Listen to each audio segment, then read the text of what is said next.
마태복음 22장 32절 말씀, 제가 한 절이니까 제가 읽겠습니다. 나는 아브라함의 하나님이요 이삭의 하나님이요 야곱의 하나님이로라 하신 것을 읽어보지 못하였느냐. 하나님은 죽은 자의 하나님이 아니요 살아있는 자의 하나님이시니라. 아멘. 오늘 말씀에서 하나님은 나는 죽은 자의 하나님이 아니라 산 자의 하나님이다 말씀하고 있습니다. 아브라함의 하나님이고 또 이삭의 하나님이고 또 야곱의 하나님입니다. 그리고 그 하나님은 또한 참 영권의 하나님이죠.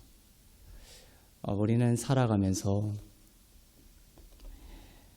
하나님을 마치 살아계신 하나님이 아니라 죽은 하나님, 역사하지 못하시는 하나님으로 생각하며 살아갈 때가 많습니다. 하지만 오늘 말씀을 통해서 우리의 심령 가운데 하나님께서 살아계시고 오늘도 역사하시는 하나님이심을 믿는 믿음이 깊어지기를 바랍니다. 오늘 말씀은 제가 평소에 하던 그 강해 설교와 약간 조금 다른 조금 실제적인 부분들을 이야기하려고 하고 있습니다. 우리는 많은 사람들이 고통을 당하고 있습니다. 너무나 과도한 삶을 살고 있습니다. 정신적으로도 너무 많은 생각들에 지배당하고 있습니다.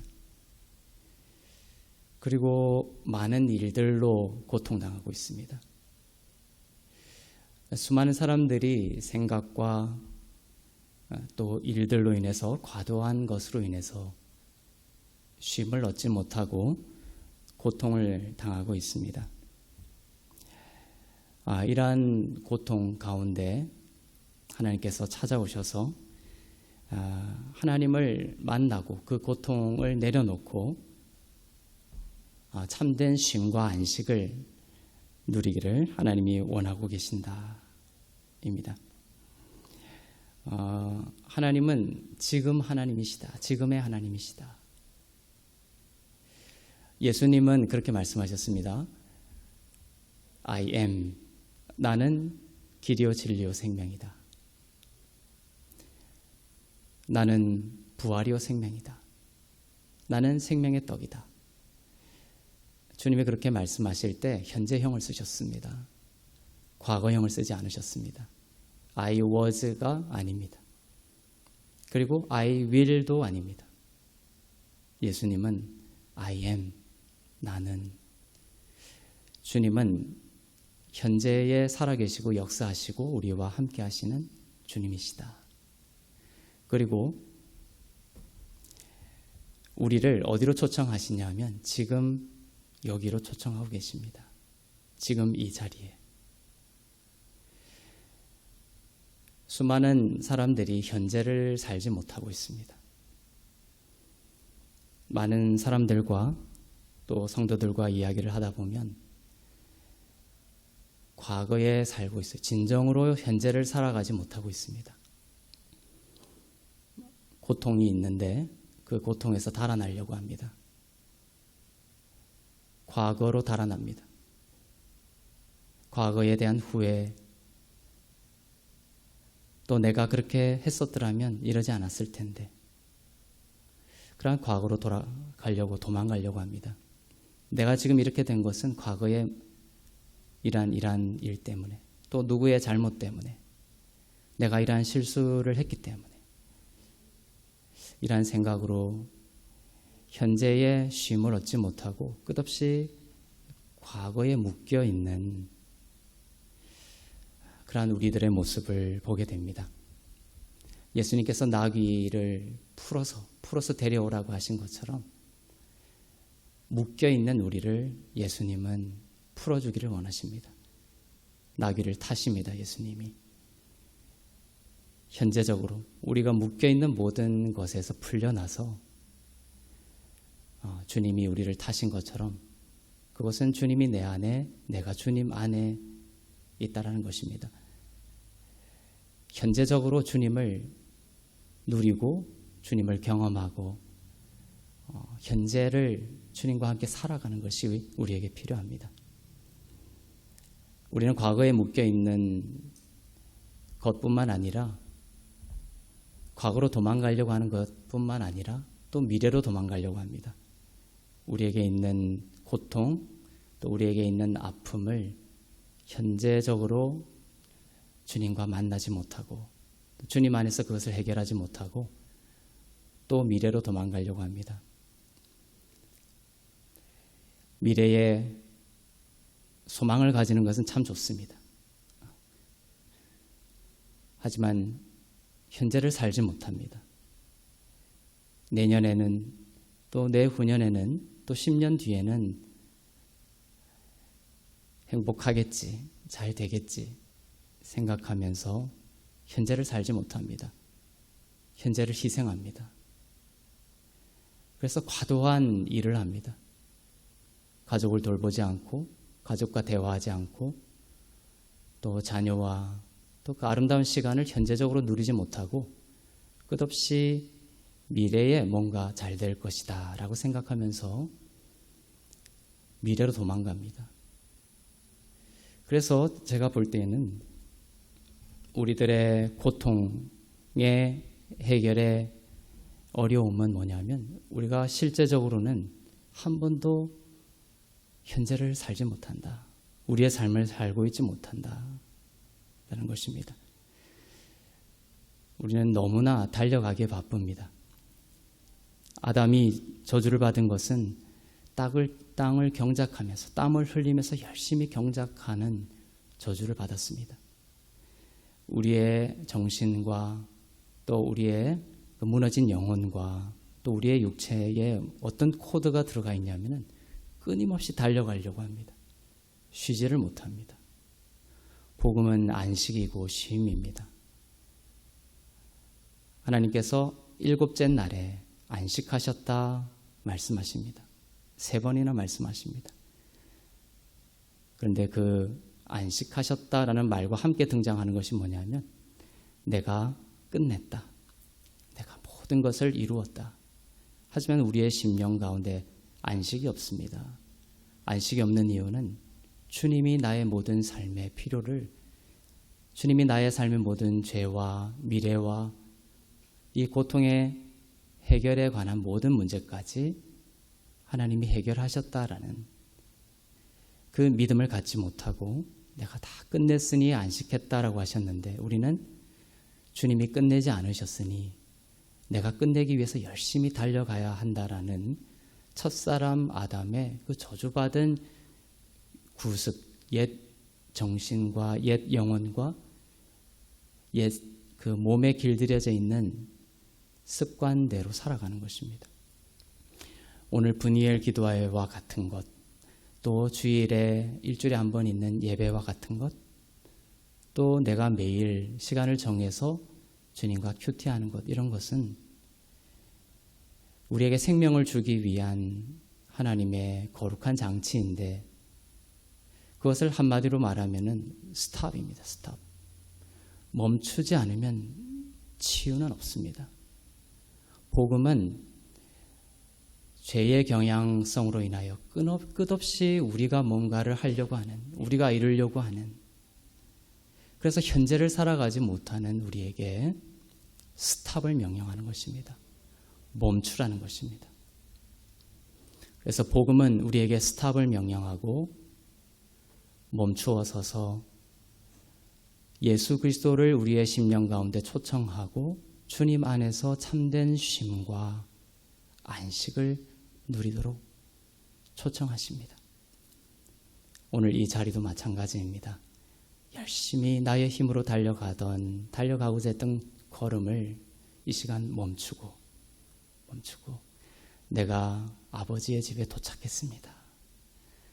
끝없이 그 탕자처럼 아버지의 집을 떠나서 나의 힘으로 나의 인생을 살아가려고 열심히 애쓰는 삶이 아니라 탕자가 집에 돌아온 것, 참 그것이 너무나 좋습니다. 그것이 복음입니다. 탕자가 집에 들어온 것처럼 우리가 예배를 드릴 때마다 또 기도를 할 때마다 우리의 심령 가운데 나는 아버지의 집에 도착했습니다. 나는 이제 아버지의 집에 도착했습니다. 이제 내가 고통스러운 일과 스트레스와 과도한 억압과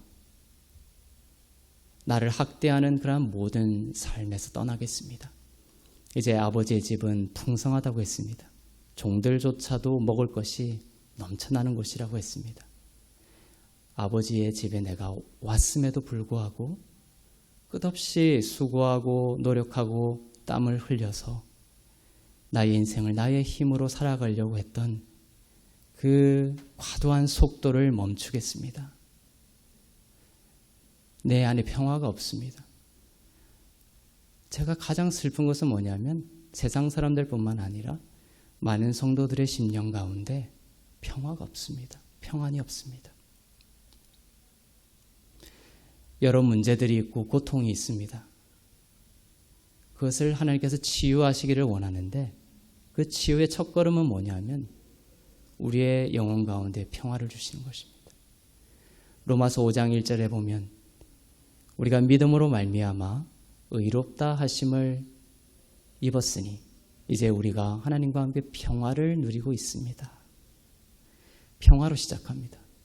그 이후에 환난은 인내를 연다는 소망을 모든 하나님의 축복과 주님과의 동행이 그 다음에 기록이 되어 있습니다. 시작은 뭐냐면 우리 마음 가운데 평화가 임해야 된다는 것입니다. 우리가 복음 가운데에서 멈추어서서 가던 걸음을 멈추는 것이 중요합니다. 우리가 아무것도 하지 않는 것이 아니라 우리가 열심히 뭔가를 하면서도 문제는 뭐냐면 우리 가운데 평화가 없이 한다는 것이에요. 평화가 없습니다. 그래서 누군가가 자신을 공격하거나 하면 그것이 폭력으로 나옵니다. 분노로 나옵니다. 치유받지 못했거든요. 그냥 무언가로 억누르고 있었던 것이에요. 억누르고 있으면 평화는 없습니다. 평화는 내 안에 있는 모든 고통을 복음 앞에 내려놓고 그 복음, 우리의 어떠한 어둠과 상처와 고통이 드러나더라도 예수님의 십자가로 그 모든 것이 끊어졌음을, 해결되었음을, 이제 더 이상 내가 그것을 쥐고 해결하려고 애쓰며 살아가지 않더라도 주님께서 그 모든 것을 나에게 이미 주셨다라는 것, 이미 주셨다라는 것, 그 믿음 가운데 거하는 것이 평화입니다. 우리 가운데 평화가 있으면 치유가 시작이 됩니다. 멈추면 우리에게 회복이 일어나기 시작합니다. 자녀들이 우리를 힘들게 하고 또 여러 가지 관계 속에서 사람들과의 관계 속에서 우리는 고통스러워합니다. 그러면 빨리 우리는 해결책을 찾으려고 달려갑니다. 그것도 우리 안에 있는 죄성입니다. 문제가 있고 고통이 있으면 그것을 빨리 해결하려고 하는 우리를 경작해서 해결책을 찾으려고 하는 속도를 느낍니다. 정신없이 만듭니다. 주님과의 동행이 어렵습니다. 평화가 깨집니다. 우리는 하나님을 믿습니다. 하나님께서 우리에게 주실 해결책이 있다는 것을 믿습니다. 사람이 뭔가 해결책을 주지 않아도 하나님은 자녀의 문제든 관계의 문제든 질병의 문제든 우리 삶의 모든 것에 대한 해답과 생명을 쥐고 계시고 주실 수 있는 분이시고 줄 것임을 믿습니다. 그러기 위해서 중요한 것은 중요한 것은 무엇입니까? 주님 안에서 평화를 누리는 것입니다. 자녀와의 문제 가운데 고통스럽다면 먼저 주님 안에서 평화를 누리시길 바랍니다. 사람과의 관계 속에서 해결책을 빨리 찾으려고 하기보다는 내 안에 평화가 없음을 눈물을 흘려야 합니다. 나를 위하여 울지 말고 너희를 위하여 울라는 것. 주님은 부활하셔서 우리에게 모든 것을 주시고 승리하셨습니다. 그것을 우리가 누리고 받아들이고 그 생명을 충분히 누리지 못하는 것은 바로 우리가 주님이 주신 의로움 안에서 평화를 누리지 못하기 때문에 그렇습니다. 우리가 우리 자신을 가만히 들여다봤을 때 가장 큰 문제의 시작은 무엇입니까? 우리 안에 평화가 없다는 것입니다. 고통이 아무리 커도 하나님이 주신 평화가 있으면 우리는 그 고통을 이길 수가 있습니다. 여기 돌이 하나 있습니다. 그 돌을 강물에 던지면 강물이 가라앉습니다. 하지만 아무리 큰 돌이 있어도 배가 있다면, 그 배 위에 그 돌이 있다면 그 돌은 절대로 가라앉지 않습니다. 우리에게 수많은 고통들이 있습니다. 그 수많은 고통들 가운데 우리가 물에 빠지지 않고 또 우리의 삶이 찢겨지지 아니하고 안전할 수 있는, 우리에게 수많은 고통들이 있더라도 그 수많은 고통들이 우리를 수장시키지 않는 비밀은 그 고통이 작아지는 것이 참된 비밀이 아니라 우리에겐 배가 필요하다는 것입니다. 수많은 고통이 있어도 우리가 방주가 있다면 우리는 가라앉지 않을 것입니다. 우리에게 고통이 있고 아픔이 있고 우리를 공격하고 우리를 슬프게 하는 질병이라든지 관계의 어려움이라든지 삶의 문제들이 돌처럼 우리에게 던져질 때가 있습니다. 그럴 때 그것이 작아지기를, 우리가 기도할 때 그것이 작아지기를 기도할 때 작아지게 하시기도 하지만 상황과 환경에 상관하지 않고 우리가 절대적인 하나님의 평화를 누리는 영적으로 더 높은 차원으로 하나님이 우리를 인도하시는 방식은 우리가 방주 안에 거하는 것입니다. 배 위에 있는 것입니다. 그러면 우리는 가라앉지 않을 것입니다. 주님은 말씀하셨습니다. 현재를 살아라. 현재를 살아라. 모든 고통을 내려놓고 현재의 삶을 살아라. 우리에게 고통이 다가올 때 그 고통이 자꾸만 커지고 우리의 영과 혼과 육신까지 무너뜨리는 이유는 바로 우리가 현재의 삶을 살지 않기 때문입니다. 과거로 도망가려고 하고 미래로 도망가려고 하기 때문에 그렇습니다. 우리에게는 정신적으로도 너무나 많은 학대가 있습니다. 우리의 머릿속을 아마 수술해서 꺼내본다면 정말 너무나 많은 생각들이 오고 갑니다. 전쟁은 저 러시아에 있는 것이 아니라 사실 우리의 머릿속에 있습니다. 우리의 머릿속이 너무나 혼란스럽습니다. 가만히 앉아 있어도 이 머릿속이 전쟁터입니다. 나를 고통스럽게 합니다. 제가 실제로 만났던 분인데 너무나 생각이 많아서 너무나 고통스럽다는 거예요. 좋은 생각만 떠오르면 좋은데 우리의 육신이 그렇지 않죠. 너무나 부정적인 생각이 꼬리를 물면서 자신의 그 생각이 자기의 영혼을 삼켜버리는 고통 가운데 있어서 스페인으로 가서 산티아고 길을 30일을 걷겠다고 갔다 왔습니다. 갔다 와서 하는 고백이 그겁니다. 여기는 너무나 소음도 많고 해서 거기 가서 조용히 길을 걸으면 생각이 정리될 줄 알았다. 그런데 갔더니 더 전쟁입니다. 조용히 그 길을 30일 동안 걸으면 생각이 정리될 줄 알았지만 더 많은 생각, 부정적인 생각들이 떠올라서 머리가 터져버릴 줄 알았다.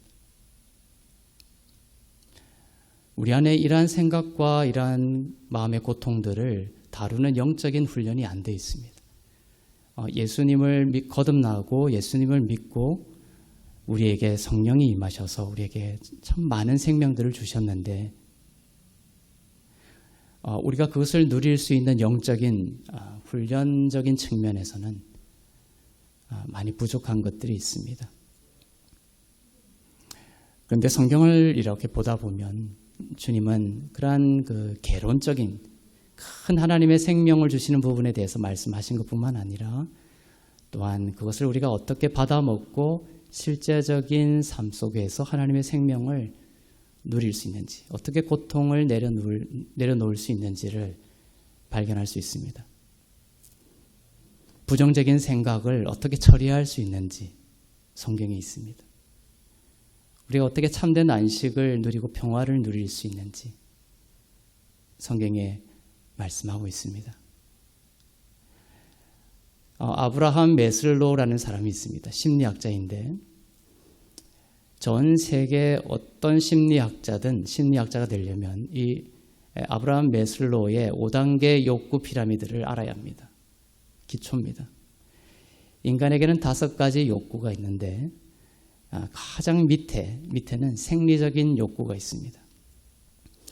이 욕구가 왜 언급이 되냐면 이것이 적당하고 합리적인 방식으로 적당한 시기에 채워지지 아니하면 상처와 고통으로 남는 겁니다. 그것이 끝없이 해결되지 못함으로 인해서 그 사람이 자라면서도 나이는 50, 60이 됐지만 이것이 충분하게 온전하게 만족이 되지 못한 채 자라오거나 학대가 되거나 결핍이 되면 성인 나이가 되는 거예요. 나이가 50, 60이 됐는데도 누군가가 탁 조금만 자기의 자존심을 건드려도 그것을 건전한 대화로 풀어가거나 수용하고 흡수하는 것이 아니라 공격하고 아이처럼 발길질을 하고 테러를 하고 폭력을 쓰고 여기 성인 아이의 모습들이 나오는 것이죠. 이것들이 왜 그렇게 되는지 그것을 욕구적인 관점에서 연구를 한 겁니다.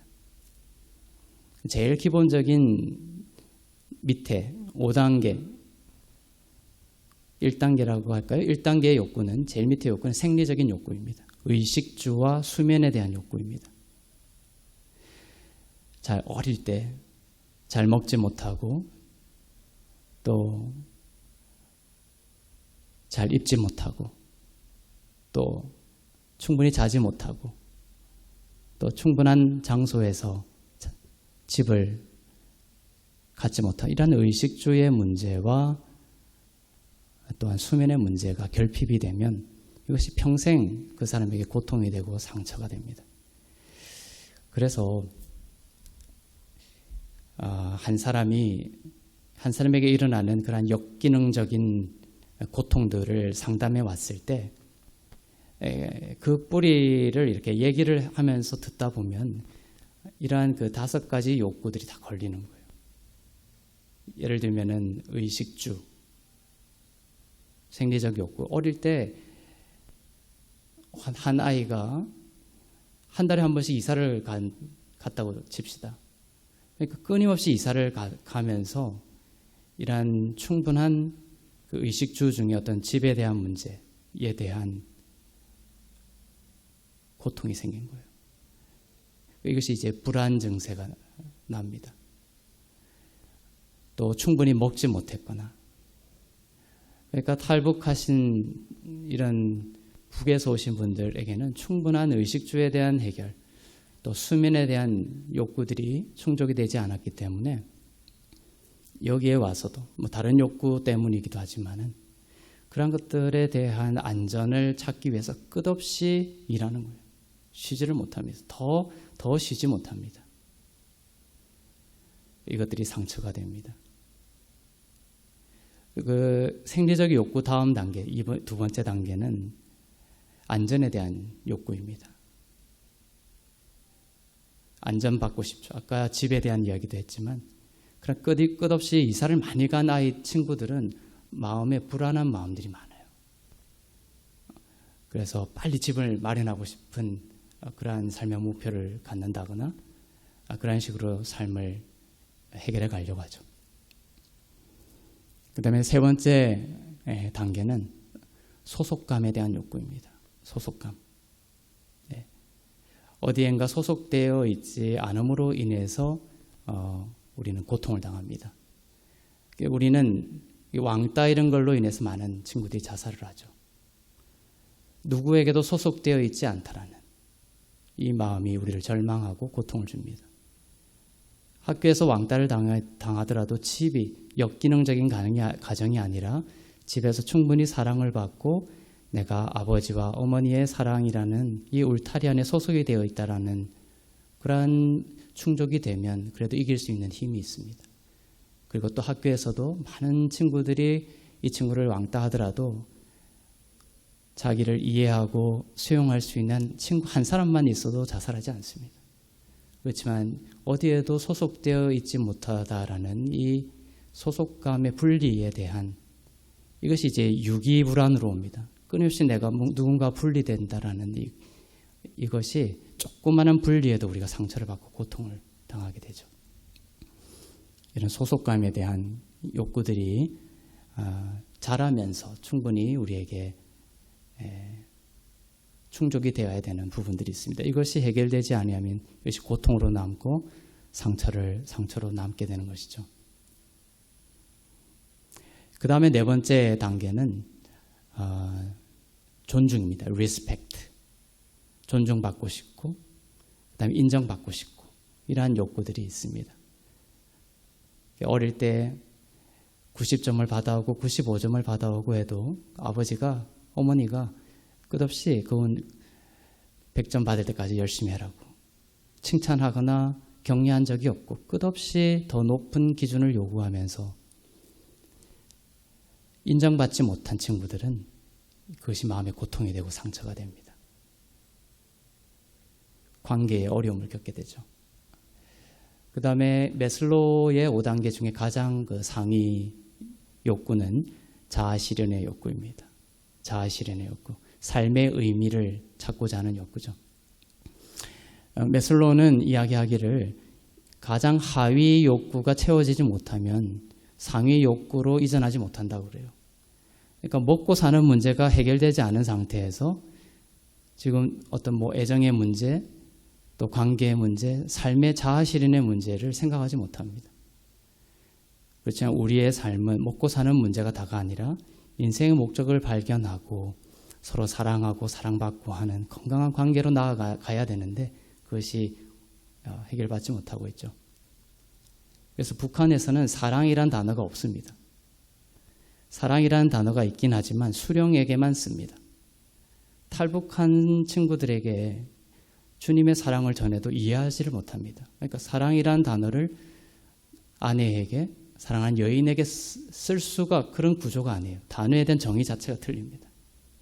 거기는 먹고 사는 문제, 이런 문제, 그 매슬로우의 욕구 5단계로 치면 가장 하위 단계에서 투쟁하고 그걸 가지고 싸우는 단계의 삶의 수준이기 때문에 사랑하고 사랑받고 하는 높은 개념을 알지 못하죠. 이러한 결핍들이 일어납니다. 그래서 이 자아실현의 욕구가 충족이 되면 이 하위 욕구들이 통합이 되면서 건강한 삶으로 나아간다라는 것이 이제 매슬로우의 5단계입니다. 그런데 제가 이것을 볼 때에는 그 다음 단계가 있다는 것이에요. 왜냐하면 인간은 이 심리학적으로 이것들이 다 해결이 되더라도 고통당하고 있기 때문에 그렇습니다. 심리학에서 해결하지 못하는 부분이 있습니다. 영적인 부분이죠. 그래서 가장 상위, 가장 피라미드의 꼭대기에 있는 욕구가 뭐냐면 하나님과 연합되고자 하는 욕구입니다. 죄라는 것이 무엇입니까? 하나님과 분리된 것이에요.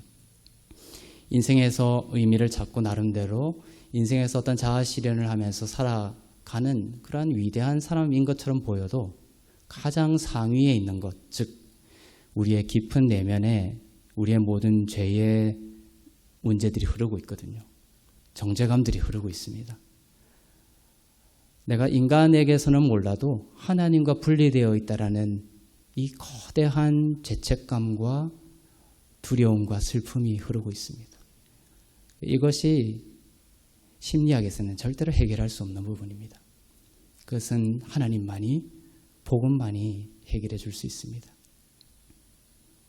그래서 이 제일 상위 개념, 하나님과 함께 한다라는 이 개념이 예수 그리스도를 통해서 해결이 된 거듭난 자들은 이 피라미드, 이 메슬로우의 5단계 피라미드를 넉넉히 이길 수 있게 되는 거예요. 예를 들면 이번 주 큐티에서도 바울이 아버지의 마음을 가져서 내가 잠을 자지도 못하고 그 다음에 먹지도 못하고 이런 모든 그 욕구에 대한 결핍들이 일어남에도 불구하고 바울은 전혀 상처받지 않죠. 세상의 자연적인 인간은 이 메슬로우의 법칙에 따라 좌지우지되기도 하고 상처받기도 하지만 복음을 통해서 나의 가장 영적인 깊은 부분이 해결이 된 사람들은 세상을 이길 수 있는 힘이 있습니다. 감옥에 갇혀도 평화를 누릴 수가 있습니다. 감옥에서 벗어나면 이제 자유다. 이렇게 말할 수 있는 사람도 있겠죠. 또 대통령이라는 무거운 짐을 이제 벗어놓았기 때문에 이제 나는 자유다 라고 말할 수도 있을 겁니다. 하지만 그것은 영적으로 그 차원의 자유가 아니에요. 하나님이 우리에게 복음을 주시고 주님이 우리와 함께 하시고 우리의 모든 죄의 문제가 해결이 되고 우리를 주님 안에서 의롭다 하시는 천국을 가져다 주시는 참 평화를 주시면 우리는 감옥 안에서도 평화를 누릴 수 있게 됩니다. 그래서 사도 바울이 너희는 나를 본받는 자가 되라 라고 하신 것은 감옥에서 쓴 거예요. 얼마나 절대적인 평화와 기쁨과 만족이 있었겠습니까? 하지만 우리가 기도할 때 사도행전에도 그렇게 나옵니다. 제자들이 바울이 감옥에서 나오기를 마음을 모아서 기도했다라고 되어 있습니다. 하나님은 우리가 고난행 가운데 있는 형제가 감옥에서 나오고 또 궁핍 가운데 있는 형제가 공급되어지고 또 육신의 질병을 가지고 있는 자가 치유받기를 기도하는 것은 하나님의 마음입니다. 주님도 그것은 저 차원이니까 그냥 아픈 대로 살아 한 적이 없습니다. 주님은 모든 것을 치유하시고 회복에 관심이 있으시죠. 그렇게 하시면서도 가장 중요한 우리 영혼의 참 평화에서부터 시작하기를 원하십니다. 그 모든 것이 공급이 되고 그 모든 것이 해결이 됐다 하더라도 우리의 심령 가운데 참 평화가 없다면 우리는 다시 흔들리게 될 것입니다.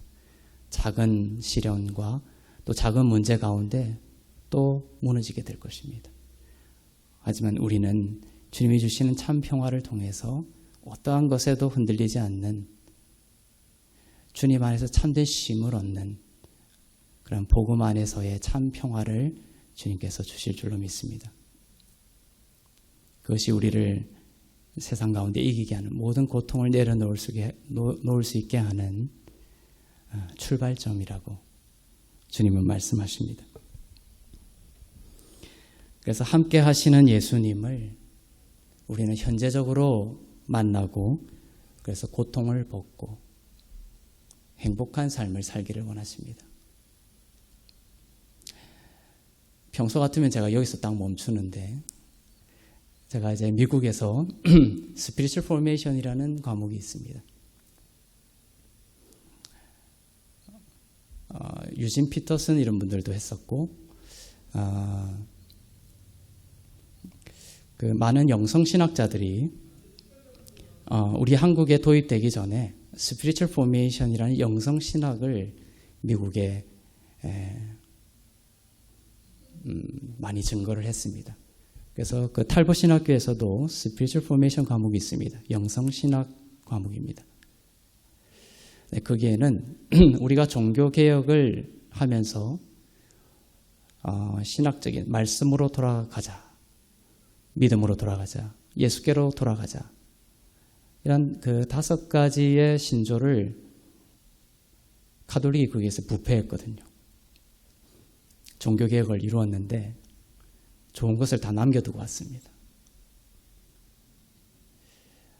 그래서 이 기독교가 어떤 면에서는 진리적인 측면에서는 너무나 깊이가 있고 본질적이지만 얄팍해진 측면이 있습니다.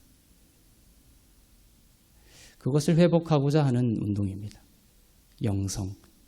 우리가 종교개혁을 하면서 비록 가톨릭으로부터 개혁을 했지만 시작은 본질적으로는 기독교의 것인데 가톨릭에 남겨두고 왔던 좋은 것들을 다시금 회복하고자 하는 것입니다. 좋은 것을 얄팍한 그릇에 담고 있는 모양새인 거죠. 좋은 것을 좋은 그릇에 담으면 그 좋은 것을 잘 먹을 수 있고 소화할 수 있고 더 큰 생명을 얻을 수가 있습니다. 그게는 영어로 하는 기도, 방언이라든지 찬양이라든지 이런 것들이 다 포함되어 있지만 우리가 평소에는 그것에 대해서 이야기를 많이 하기 때문에 오늘은 세 가지에 대해서 이야기를 하려고 합니다. 세 가지 중에 하나는 세 가지는 뭐냐? 오늘 이야기하고자 하는 세 가지는 뭐냐면 경청입니다. 첫 번째는 경청이고 두 번째는 부활의 발걸음입니다. 부활의 발걸음, 걷기입니다. 걷기.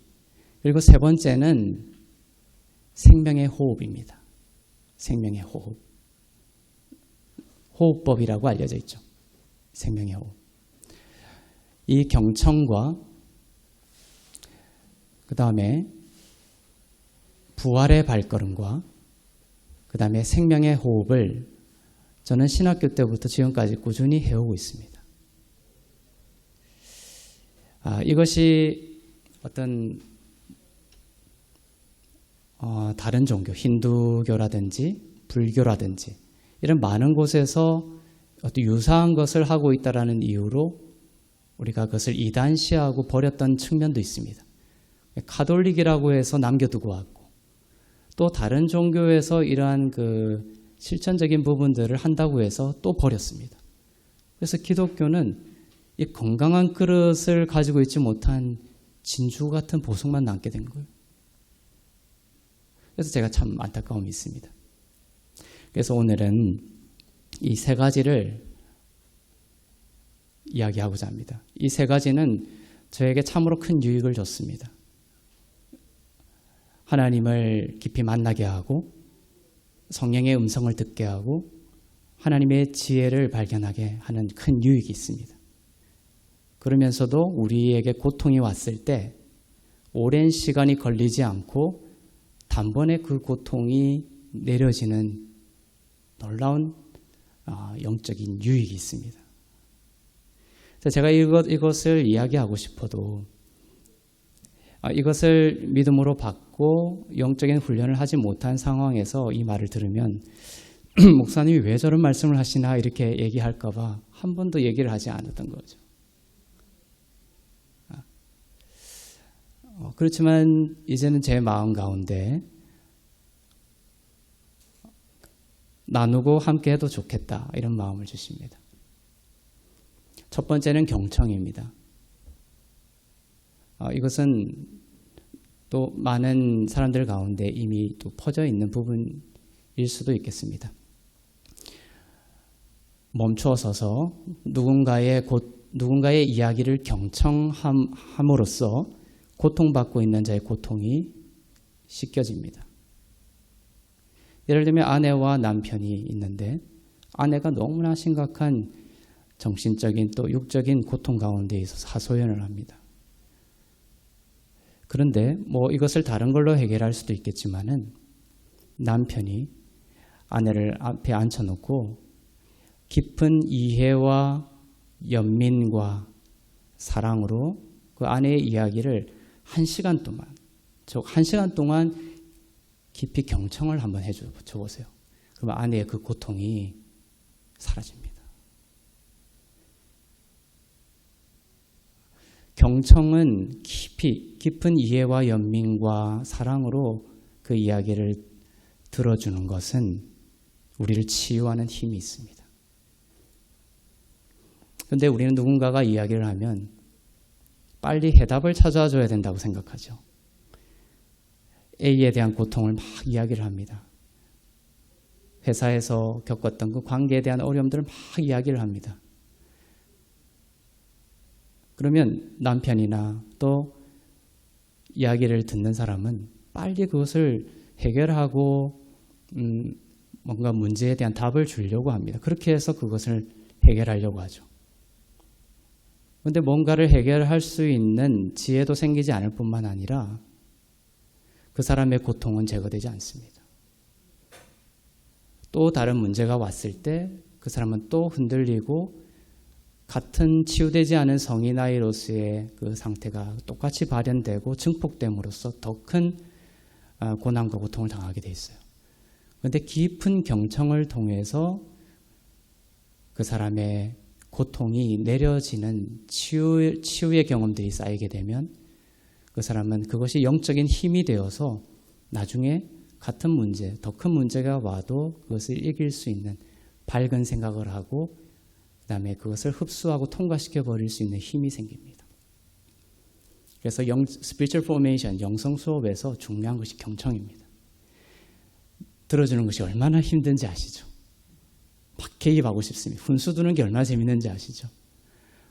그리고 빨리 해결책을 하고 끝내버리고 싶은 마음이 있어요. 우리 가운데. 누군가의 이야기를 해결책을 제시하지 않고 공감하면서 끝까지 1시간, 2시간 들어주는 것. 이것이 그 사람을 치유하게 만듭니다. 구체적으로는 4가지의 단계가 있습니다. 첫 번째는 고통 가운데 말하는 사람이 있죠. 이 듣는 사람은 어떤 태도로 경청을 해야 되는가입니다.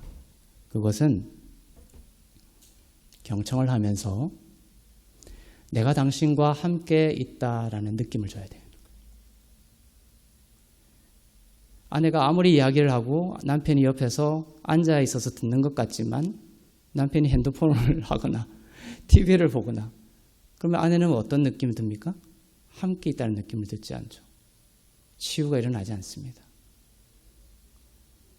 핸드폰을 내려놓고 TV를 끄고 그 사람의 고통에 집중하는 거예요. 주의 깊게 듣는 것입니다.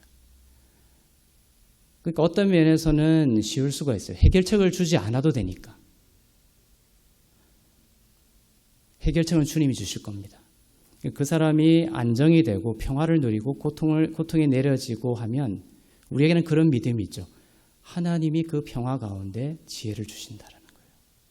그걸 믿기 때문에 우리는 깊이 경청만 하면 됩니다. intervene이라고 하는데 자꾸 개입하려고 하는 게 아니에요. intervene은 그 존재를 무시하는 거예요. 공감하고 그 사람이 했던 말을 짧은 말로 정리하면서 너가 그렇게 했어야지 이게 아니라 너가 이렇게 해서 참 힘이 들었구나. 너가 이렇게 해서 참 억울했구나.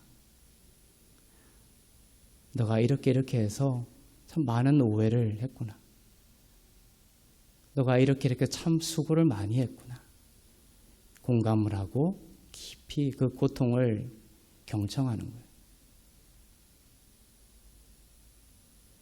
그래서 듣는 사람은 경청을 할 때 내가 당신과 함께 있다라는 것으로 그러한 느낌을 줘야 됩니다.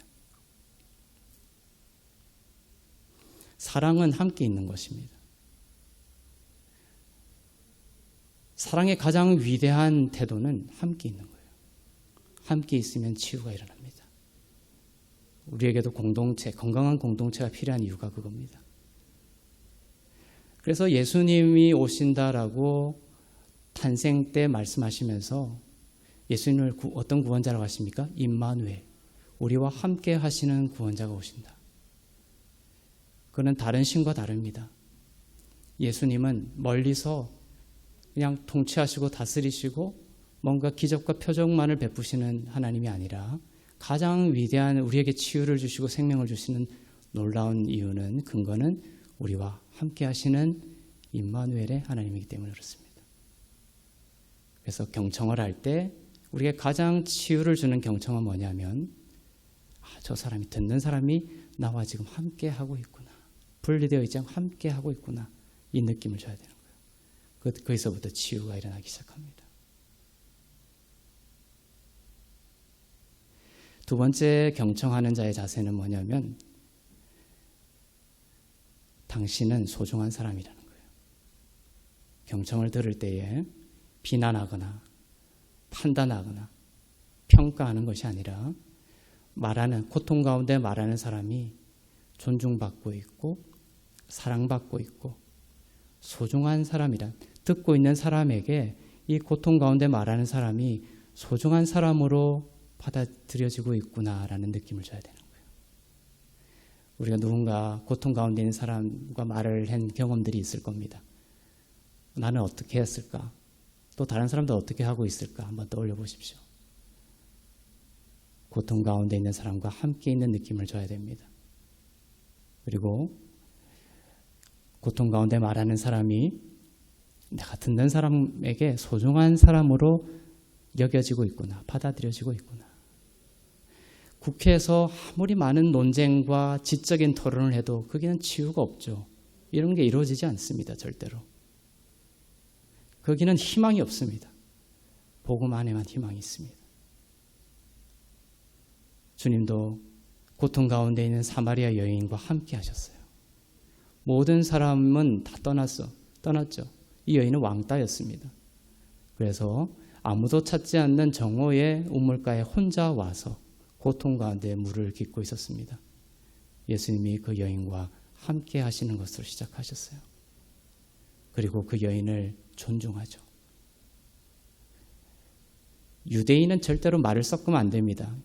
이방인과 여인과 섞어도 안 되는데 이방인과도 섞어도 안 돼요. 그러니까 이 여인은 이방인 여인입니다.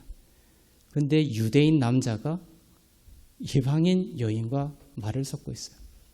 함께 한다는 것입니다. 내가 너를 존중한다는 것이에요. 그리고 그 여인의 모든 어둠을 밝히죠. 고통을 드러냅니다. 주님이 오셔서 그래 내가 너를 사랑하고 내가 너를 구원한다 하실 수도 있지만 그렇게 하고 돌아가면 이 여인의 고통이 진정으로 해결이 되지 않습니다. 왜냐하면 주님이 나를 사랑한다라고 말씀하셨고 나를 영원히 용서한다라고 하셨는데 내가 말하지 않은 부분, 내가 얘기하지 않은 부분이 있는데 그게 뭐냐면 나는 5명의 남자와 문란한 관계를 가졌고 지금도 불륜 가운데 있는 그러한 더러운 여인인데 내가 그것을 말하지 않았는데 주님이 그것을 아마 모르시고 얘기하셨을 거야. 그것을 알았다면 나를 사랑한다라고 하지 않으셨겠지. 주님의 그 사랑은 나의 어떤 더러운 것과 나의 죄가 드러났을 때 폐기될 수 있는 사랑이야. 이러한 생각을 가지게 되겠죠. 그래서 주님은 변치 않는 완전한 사랑을 이야기하시지만 우리로 하여금 고통을 내려놓게 하시기 위해 우리의 아픔을 드러내게 하시는 거예요. 아픔을 드러내서 그것을 정죄하려고 하시는 것이 아니라 그 모든 것을 아시면서도 우리를 사랑하시고 용서하신다라는 것을 말씀하시려고 그러는 것입니다. 너가 얼마나 비참한 삶을 살았는지 안다. 그걸로 인하여 내가 얼마나 고통스러운 삶을 사람들로부터 받고 눈물의 삶을 살았는지 안다. 그것이 율법적으로도 엄청난 죄가 되는 것을 돌에 맞아 죽어야 되는 죄인 줄 안다. 하지만 내가 십자가로 너의 모든 것을 담당하였고 너의 죄를 용서한다. 이제 평안하여라. 애쓰지 않아도 된다. 너는 아버지의 집에 도착했다. 여인에게 고통이 드러남으로 인해 드러나지만 그 드러난 것을 주님이 들어주시고 용서하시고 그 대화가 있죠. 얼마나 놀라운 대화인지 모릅니다. 칭찬과 칭찬으로 시작하고 마무리하고 중간에 그 여인의 고통을 드러내요. 그런 대화법을 쓰세요. 그래 너 말이 참 옳도다. 이렇게 시작. 주님은 그렇게 그 여인의 그 고통을 세밀하고 친절하게 온유하게 다루세요. 그리고 그 고통과 그 죄를 다 씻으시고 그 고통을 내려놓게 하십니다. 수로보니게 여인도 마찬가지죠. 나는 이스라엘 사람에게 보냄을 받았다. 개가 주인의 상에 떨어지는 이렇게 말씀을 하시면서 그 너가 바로 이방 여인인 개다. 이렇게 폭로해 버리시죠. 그것은 그 여인을 두렵게 하거나 정죄하려고 그러시는 것이 아니라 그 여인은 다윗의 자손이여 나를 불쌍히 여기소서 하면서 다가갔거든요. 다윗의 자손이여 이렇게 이방인들은 절대 말하지 않습니다. 여인은 수로보니게 이방 여인입니다. 그런데 마치 이 예수라는 사람이 자기가 이방인인 것을 알면 소원을 들어주지 않을까 봐 자기를 숨깁니다. 페르소나라고 하죠. 가면을 씁니다. 자기의 진정한 모습으로 다가가지 않습니다. 착한 사람, 좋은 사람. 그래도 나는 유대인이라는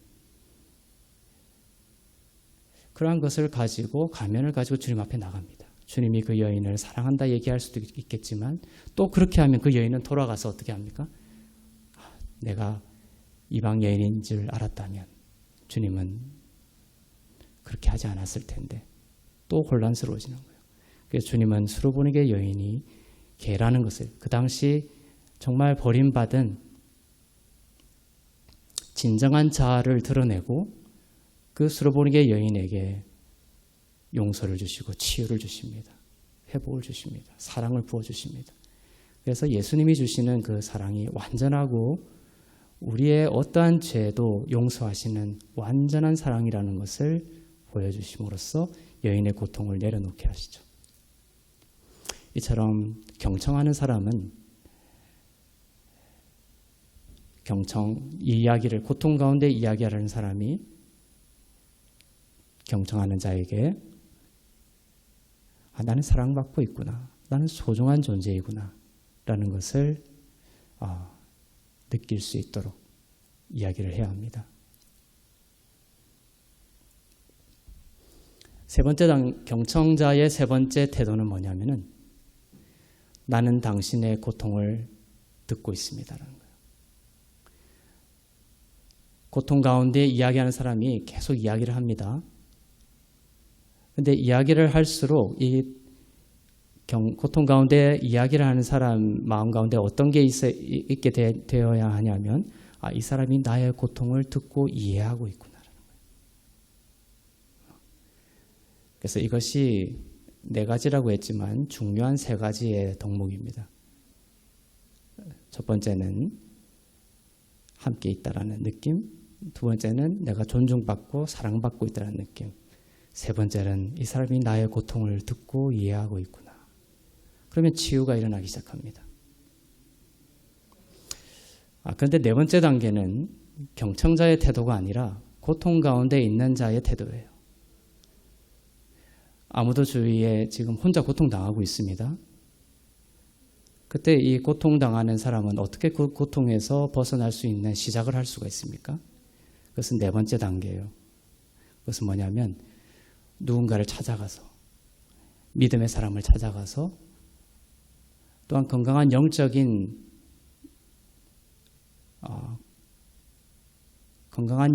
모습을 가지고 있는 사람을 찾아가서 이렇게 말해야 됩니다. 내가 고통 가운데 있습니다. 나를 도와주십시오. 그러니까 자기가 고통 가운데 있고 상처 가운데 있고 아픔 가운데 있으면서도 자기 스스로 해결하려고 하지 마시길 바랍니다. 고통 가운데 있다면 누군가를 찾아와서 도와달라고 해야 돼요. 나는 고통 가운데 있습니다. 나를 도와주십시오. 가면을 벗어야 되는 거예요. 그래서 스피리추얼 포메이션 시간에서도 누군가를 한번 이야기한 적이 있습니까? beautiful이라는 단어를 너무나 아름답게 쓰는 나이 드신 분이 있었어요. 한 60 후반이셨습니다. 머리가 하얗신 분이셨는데 늦게 신학을 하셨어요. 제가 그분의 기도를 들을 때마다 매일 눈물을 흘렸습니다. 매주 수업이 있었는데 저에게 안수를 하고 명권 is so beautiful 하는데 눈물이 계속 나는 거예요. Beloved son, you are so beautiful. Jesus protect you. Jesus lead you. Jesus help you. 이 beautiful한 단어가 그때 꽂혀가지고 사라지질 않는 거예요. 제 영적인 그 내면에 깊이 각인이 돼가지고 제가 어려움을 겪고 고통을 겪고 정체성으로 인해서 힘들어할 때마다 그 beautiful이라는 단어가 내면에서 막 올라오는 거예요. 나는 주 안에서 아름다운 자지. 자녀들이 와서 이야기를 할 때든 배우자가 이야기를 할 때든 경청하면서 그 사람이 정말로 beautiful하다는 그런 느낌과 대화를 하셔야 돼요. 치유가 일어납니다. 근데 그분이 하지 못했던 것이 있었는데 결국은 하게 된 것이 이거예요. 네 번째.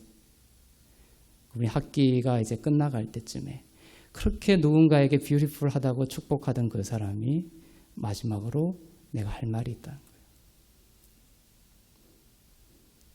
어릴 때 아버지 어머니 이혼하시고 또 어머니가 자기 어릴 때 또 이혼한 후에 자살하고 자기 고통 가운데 겪고 결혼을 했는데 또 실패했고 그러면서 내가 고통 가운데 있다는 거예요. 나를 도와달라. 그러면서 그 여자의 자매의 치유가 시작이 됐습니다. 이분은 되게 성품도 좋고 너무나 좋은 외연적인 게 있어서 누구도 그 사람이 그러한 고통이 있는지 몰랐죠. 그것이 자기 검열을 거친 거예요. 나는 누구에게 나의 아픔을 이야기하면 안 된다. 나는 고통이 있어도 내 혼자 삭혀야 된다. 이 강한 그 페르소나 가면을 쓰고 살았던 거죠. 그러니까 이 내면이 억압이 되는 거예요. 그것을 수로보니게 여인처럼 우물가의 여인처럼 주님께 드러내고 또 주님을 나타내는 형제 자매에게 물론 아무한테 드러내면 안 됩니다. 그것을 옮겨서 험담하고 악한 마음을 가진 사람들이 있어요. 건강한 공동체 안에서 드러내고 그것을 주의 사랑으로 embrace, 포용, 그 감정과 고통이 안김을 당해야 되는 거예요. 수용이 돼야 됩니다. 그러면 그것이 치유가 되죠. 그래서 그 고통받고 있는 자의 시작은 아까 경청이라고 해서 고통받는 자가 말을 할 때라고 한 거지만 그 안에 들어가 있죠. 사실은 이미. 그러니까 고통받고 있는 자의 태도는 먼저 내가 고통 가운데 있습니다. 나를 도와주십시오. 이야기를 해야 되는 거예요. 이야기하기 전에는 모릅니다. 누가 알았겠습니까? 그 나이 드신 자매님이 그런 고통이 있는지. 그 고통을 꺼내놓고 우리가 정말 마지막 시간에는 울음바다가 됐어요. 그것이 경청의 힘입니다. 주님은 잘 들어주셨습니다. 절대로 서두르지 않았습니다. 우리는 인간이고 하나님은 신입니다. 우리가 개미가 지나가는 걸 보죠. 개미가 인간보다 못하죠. 그러니까 개미에게 귀를 기울일 이유가 없습니다. 그런데 하나님과 우리의 관계는 인간과 개미보다 더 격차가 멀어요. 신과 인간의 관계에서 하나님이 인간의 몸을 입고 오셔서 우리의 이야기에 귀를 기울이셨다는 거예요. 너무나 눈물이 나지 않습니까? 그것을 기억할 때 우리도 누군가에게 경청할 수 있는 힘을 주시리라고 믿습니다. 그래서 이러한 경청, 고통 가운데 있는 자라면 이러한 경청할 수 있는 그러한 온유한 마음과 그리스도의 마음을 가지고 있는 사람을 찾아가서 내가 고통 가운데 있습니다. 나를 도와주십시오 하고 나의 모든 것을 이야기할 수 있는 그러한 것이 되었으면 좋겠습니다. 그래서 이것이 쉼 없이 고통 가운데에서 눈물을 흘리고 있는 사람들에게 주는 영적인 실제적인 하나의 방법입니다. 경청. 그걸 이제 저는 해오고 있죠. 그런데 미국에서 그것을 했기 때문에 목회할 때도 큰 도움이 됐습니다. 목회할 때 목회자도 빨리 답을 줘야 된다라는, 목사는 모든 답을 가지고 있다라는 내적인 자기 검열이 있거든요. 엄청 스트레스를 받는 거예요. 그거를 고집하면. 그것이 아니라 해답은 주님이 주신다. 나는 잘 들어주고 공감하고 이해하고 그와 함께 하면 되는구나.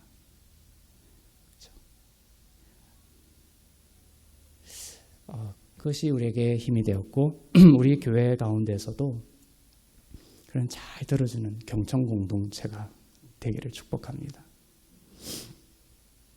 그러면 많은 치유가 일어나게 될 거예요. 두 번째는 부활의 발걸음입니다. 부활의 발걸음, 걷기입니다. 제가 이것을 이제 영성 수업에서는 어디서 가져왔냐면은 그 돌아온 탕자가 아버지의 집으로 돌아오죠. 그 발걸음입니다.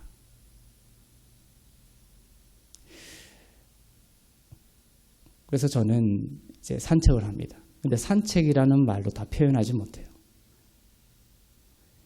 이제 이 부활의 발걸음이라고 저는 명명을 하는데 집을 나섭니다. 나설 때부터 걸음이 시작이 되죠. 걸음은 빨라도 안 되고 너무 느려도 안 됩니다.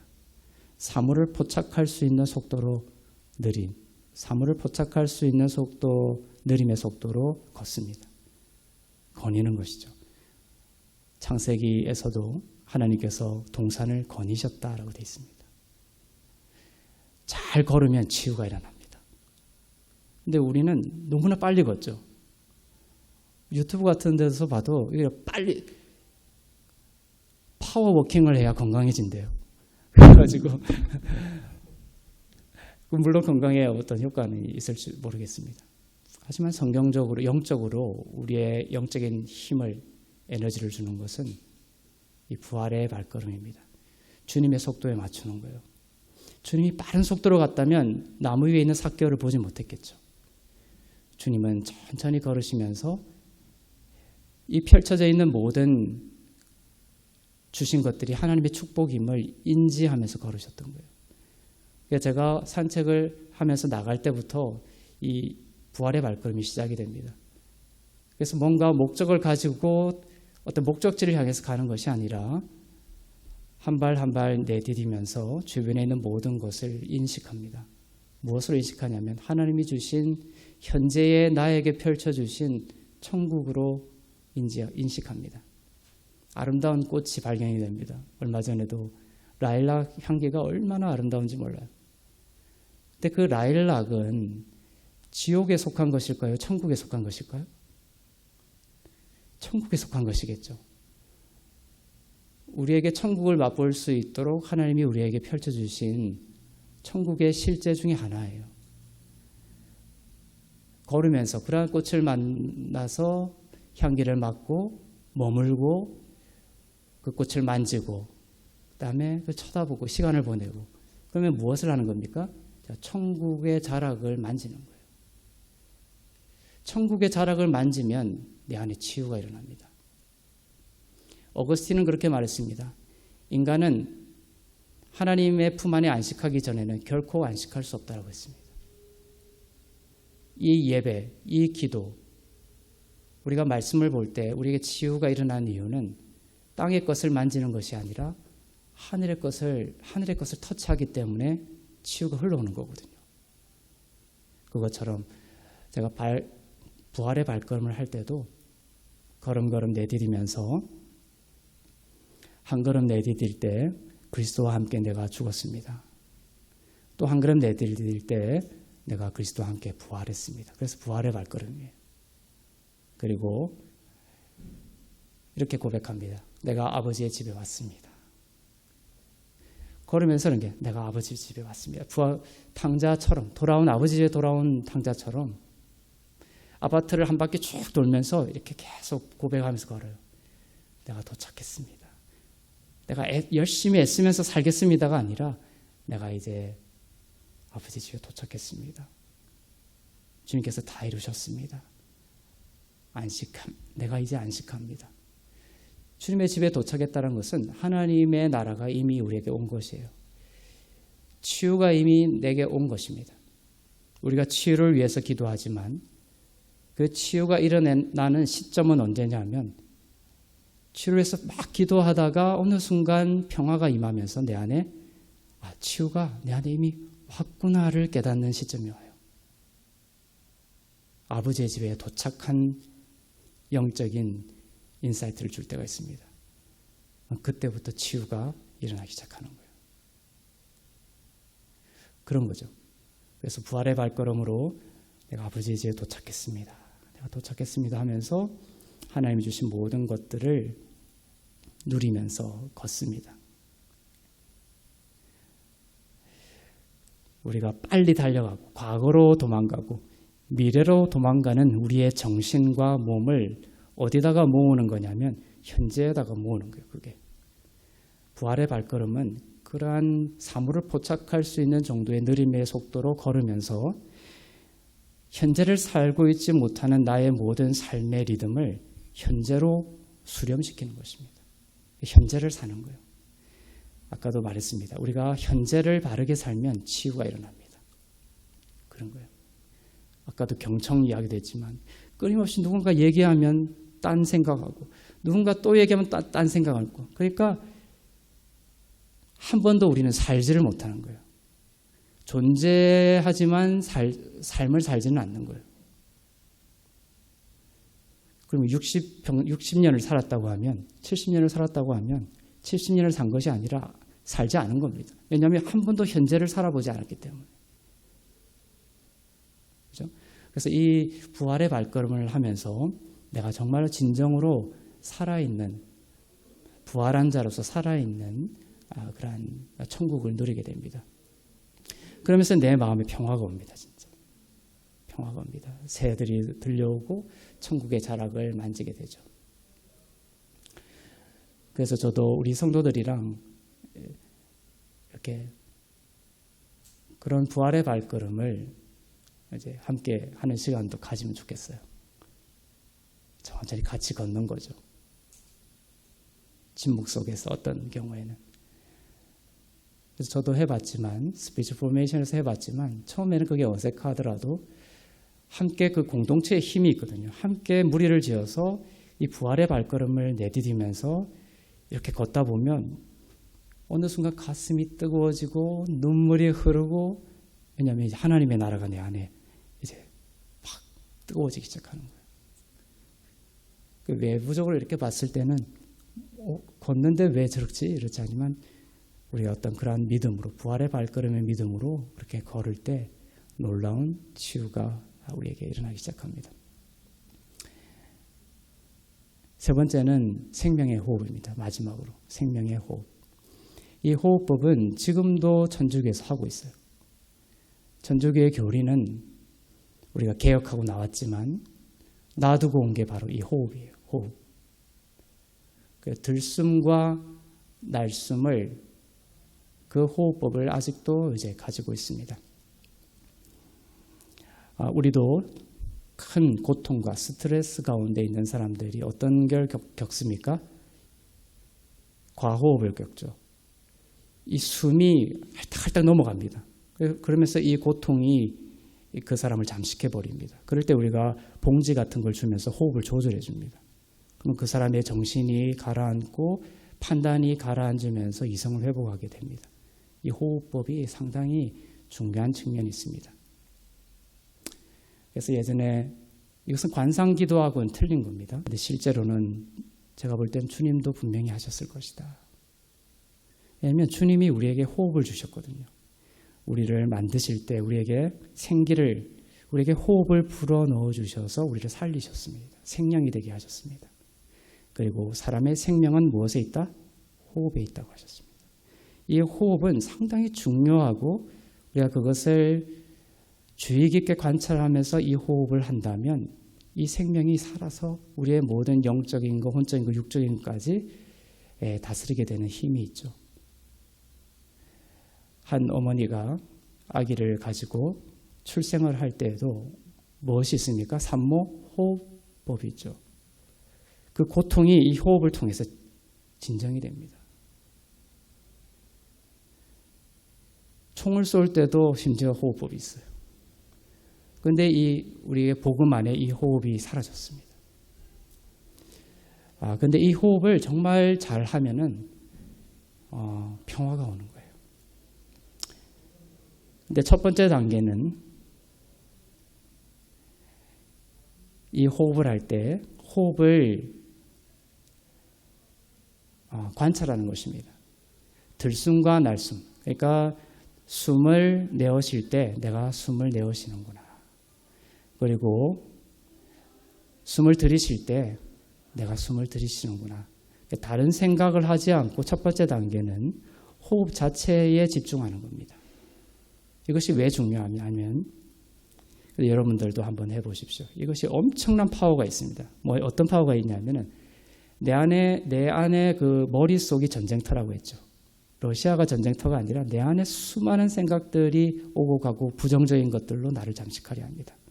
그 생각을 멈춰야 되는 거예요. 그 멈춘 갈릴리 폭풍이 그 가라앉은 곳에서 평화와 생명이 싹 트는 것입니다. 근데 그것을 멈추게 하는 아주 간단하면서도 능력 있는 방법이 바로 이 생명의 호흡법입니다. 그래서 모든 생각을 하지 않고 숨 쉬는 것 자체에만 집중을 하다 보면 모든 부정적인 생각 자체가 멈춰버립니다. 그리고 내 안에 평화가 오기 시작하는 거예요. 그래서 요즘은 뭐 그냥 의사분들도 이렇게 많이 합니다. 누군가가 막 힘들어서 고통 가운데 두려움 가운데 오면 의사분이 호흡 좀 진정시키라고 하죠. 그냥 하는 말이 아닙니다, 사실은. 우리에게도 수많은 고통 가운데 자살하고 싶은 마음, 도망가고 싶은 마음, 모든 것을 포기하고 싶은 마음들 속에 고통 가운데 막 있을 때 이 호흡으로 들어가는 거예요. 그러니까 모든 것을 멈추고 현재에 집중하는 거예요. 호흡은 가장 내가 살아있다는 것을 경험할 수 있는 가장 기초 단위입니다. 자, 내가 살아있다는 것을 어떻게 우리가 느끼고 경험할 수 있죠? 다른 것들이 많은 것을 있겠지만 호흡이에요. 이것은 너무나 실제적이고 강력합니다. 그래서 내가 눈을 감고 바른 자세로 앉아서 숨을 쉬고 내쉬고 들숨과 날숨을 하면서 어떤 걸 느끼냐면 내가 살아있음을 느낍니다. 그러니까 나의 모든 의식과 정신과 영혼을 현재에 모으는 거예요. 그러면서 여기만 집중하기 때문에 모든 그동안 이렇게 나를 괴롭혔던 생각들이 탁 정지해버립니다. 아내에 대해서, 남편에 대해서, 또 어떤 관계에 대해서 고민하고 고통스러워했던 모든 생각들이 딱 정지하는 걸 느낍니다. 이것이 첫 번째 단계입니다. 내가 살아있음을 알게 되고 그 다음에 살아있음, 내가 살아있는 것이 기적이구나. 근데 우리가 많은 것으로 고통하고 있는 것 중에 하나는 가장 기적적이고 가장 근원적인 우리에게 주신 기적적인 축복이 내가 살아있는 거죠. 근데 거기에 대한 감사를 전부 놓쳐버리고 문제와 다른 현상과 다른 것으로 인해서 우리가 고통스러워합니다. 호흡법을 하면서 가장 기본으로 돌아가는 거예요. 그러면서 호흡하면서 주님이 나를 이렇게 살아있게 하셨구나. 이 호흡을 하면서 내가 살아있음의 이 기적에 감사하는 거예요. 이 모든 생각을 정지하게 하는 들숨과 날숨에만 집중하는 이 호흡이 이제 시간을 갖고 하면서 안정이 되면서 내 안에 평화가 찾아오기 시작합니다. 그건 두 번째 단계로 넘어가는 거예요. 그러면 그 평화로운 상태에서 내 안에 이제 생각들이 떠오르기 시작합니다.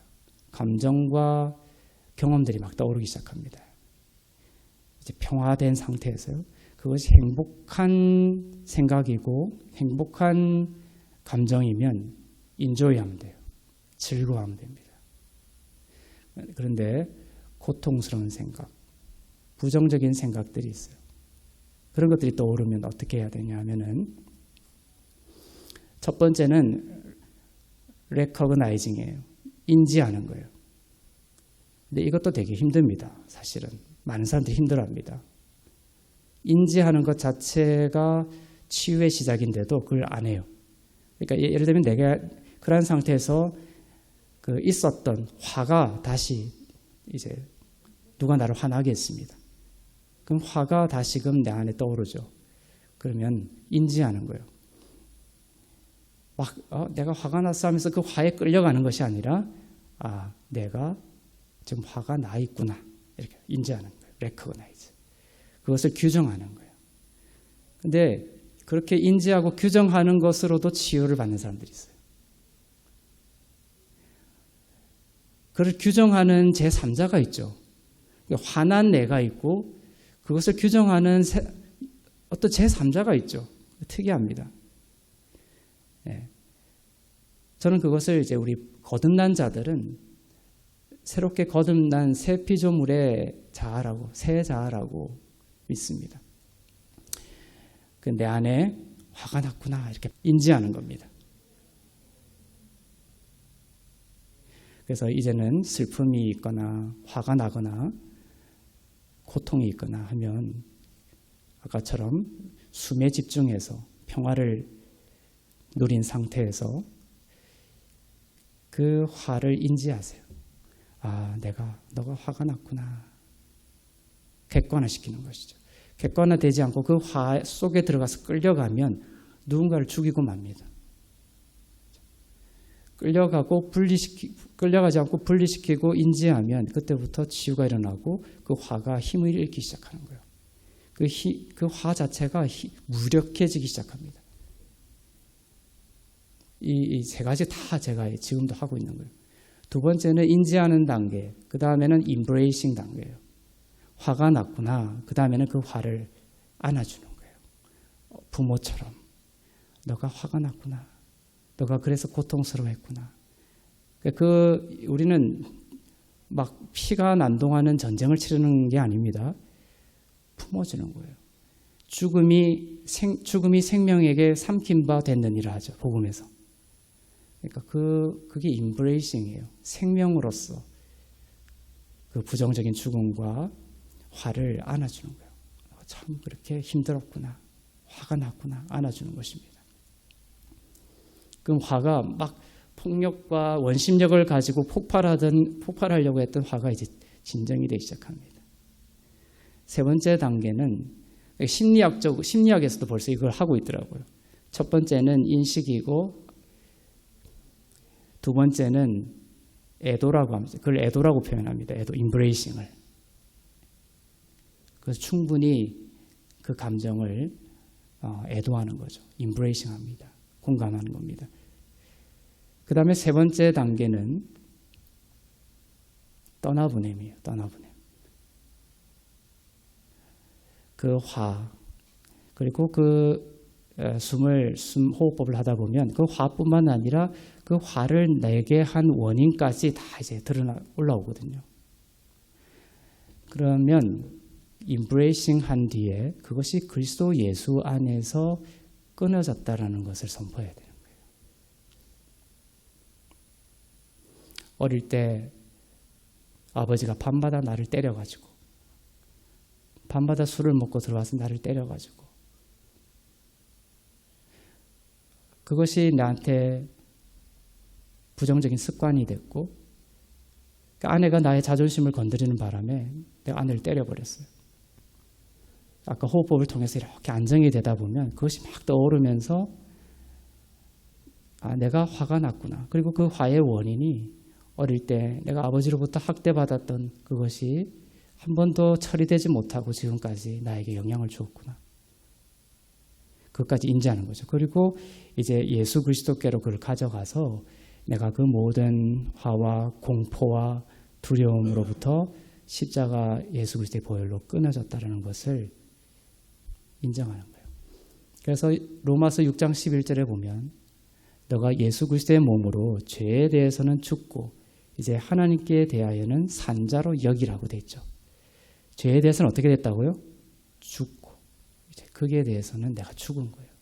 그런 부정적인 것들이 와서 근데 이것이 심리학이나 불교나 다른 종교에서 이 부분이 없어요.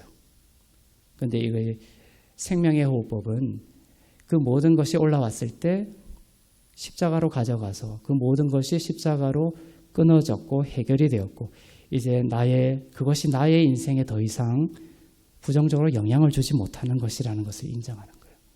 그리고 시집 보내듯이 멀리 떠나보는 거예요. 끊어졌기 때문에 잘 가라. 그 화는 이제 내가 흘려보낸다. 이것 때문에 참 고생이 많았구나. 떠나보내는 거예요. 그리고 네 번째는 새 생명의 삶이에요. 새 생명의 삶. 떠나고 보낸 뒤에 뭡니까? 너희가 죄에 대해서는 죽고 뭐에 대해서는 살았다? 하나님께 대하여는 산자로 여기라는 거예요. 이제 내가 의롭다라는 믿음 안에 안식하는 겁니다. 이제 치유가 내가 그 모든 것이 끊어지고 이제 나 안에 치유가 왔다라는 데 집중하는 거예요. 그리고 영적으로 좋은 경험을 하나 둘 쌓아가는 것이 중요합니다. 예를 들면은 과거에 남편에게 폭행을 당하면서 살다가 이혼을 했어요. 그것이 이제 재혼을 했을 때에 내한테 자꾸만 부정적인 영향을 줄 때가 있어요. 그럼 이러한 호흡법을 통해서 그런 구체적인 화와 분노의 순간에 이제 떠나보내고 난 뒤에 지금 말하고자 하는 그 새로운 새 생명의 삶, 그러니까 그 어떤 경험들이 부정적인 생각과 매칭이 돼 있어요. 우리의 내 의식 속에. 예를 들면은 뭐 소풍을 갔는데 때렸다고 쳐요. 남편이 가족들하고 소풍을 갔는데 거기서 자기를 때리고 애들까지 때린 그런 남편이었어요. 그러면 결혼을 했는데도 뭐냐면 어디 소풍 가는 게 두려운 거예요. 소풍을 가도 행복하지가 않아요. 왜냐하면 그 기억과 그 경험이 결부가 돼 있거든요. 그래서 그것을 떠나보내고 난 뒤에 우리 가운데 중요한 꼭 필요한 부분 중에 하나가 뭐냐면 그러한 소풍과 좋은 기억을 매칭을 다시 시켜줘야 되는 거예요. 그러니까 어떤 소풍을 가서 이제 새로운 남편과 행복한 시간의 경험을 하나하나씩 쌓아가야 돼요. 그러면 그 과거의 부정적인 그 경험을 우리가 했을 때, 어떤 소풍이라는 객관적인 경험을 했을 때 부정적인 생각이 나를 공격하지 않는 거예요.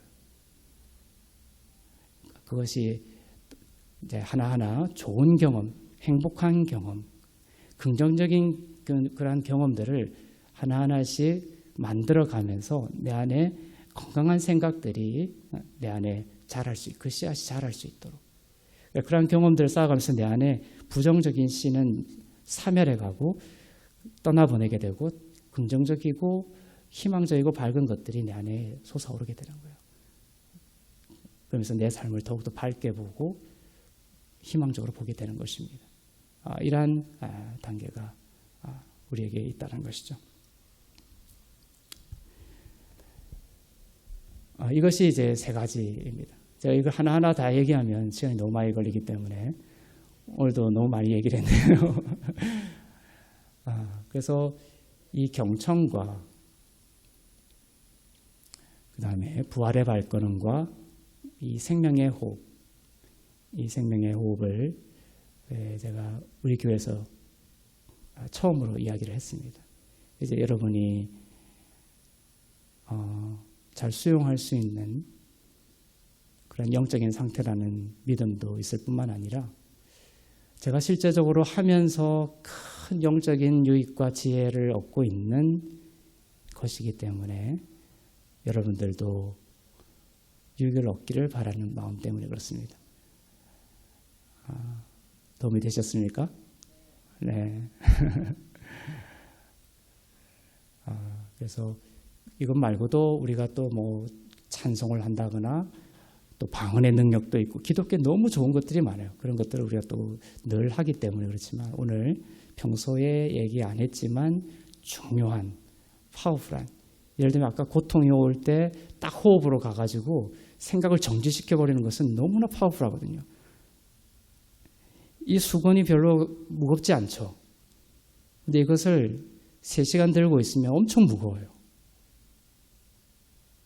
호흡법이라는 것은 이것을 탁 내려놓는 거거든요. 이것을 모르고 이거 별로 사소한 걱정이구나, 별거 아닌 걱정인데 그걸 그대로 놔두면 계속 이것이 들고 있는 거예요. 그래서 엄청 무거워지는 거예요. 그래서 내 영혼을 나중에 짓눌려 버립니다. 그러니까 아주 무거운 것들도 호흡법을 통해서 탁 정지시켜 버려서 탁 끊어버리는 거예요. 내려놔 버리는 거예요. 떠나보내야 됩니다. 그리고 아주 사소한 것들도 이것이 훈련이 되면 아주 한 사소한 부정적인 감정들도 올 때마다 이거 오래 들고 있으면 나에게 고통을 주는구나라는 것을 알고 이런 것들도 이렇게 축적시키지 말고 흘려보내고 떠나보내는 그런 영적인 훈련도 할 수가 있습니다. 그래서 이것들을 통해서 오늘 주제의 말씀처럼 고통을 내려놓고 현재를 사는 여러분이 되시길 바랍니다. 현재를 살아야 되는 거예요. 처음에 얘기했듯이 나는 죽은 자의 하나님이 아니라 산 자의 하나님이다. 지금 살아계시는 거예요. 지금 살아계셔서 우리와 함께 하기를 원하시는데 우리는 어떻게 있다고요? 너무 빨리 달려가는 거예요. 과거로 도망가고 미래로 도망갑니다. 그래서 예수님은 아예 에고 에이미, 나는이라고 현재형을 쓰시면서 계속 말씀하시는 거예요. 내가 현재니까 너의 모든 분산된 것들을 모아서 나의 앞에, 현재인 나의 앞에 앉아서 현재의 삶을 살아라고 말씀하십니다. 마르다가 얼마나 분주했습니까? 분산돼 있었죠. 마르다는 근심하고 염려한다고 했습니다. 하지만 예수님은 하나만 있으면 된다고 했죠. 메로스라고 부분들, 많은 것들로 마르다는 부분들이 수많은 그 정신 속의 그 전쟁터 때문에 마르다는 두려움 가운데, 염려 가운데 일을 했어요. 그러니까 마르다는 아마 제 생각에는 어떤 정신적으로나 여러 가지 어려움이 있었을 거예요. 나중에. 하지만 마리아는 한편 좋은 한편을 택했다라고 하면서 그건 하나라고 하죠. 메로스라고. 마르다는 메로소스, 예를 들면 영어로 복수형입니다. 여러 개로 분산되어 있지만 마리아는 딱 하나면 족하다고 했죠. 그것은 예수님 안에 안식하는, 예수님 한 분으로 족하다. 예수님 안에 안식하는 게 가장 근본적이다라는 신학적인 의미도 있지만 방금 우리 이제 이런 의미도 있는 거예요. 아까 호흡법처럼 하나에 집중하는 거예요. 하나에 집중하면 우리는 멀티의 삶에 놓여 있죠. 이것도 해야 되고 저것도 해야 되고 애도 키워야 되고 이 일도 하고 저 일도 해야 되고 그래서 고통스러운 거예요.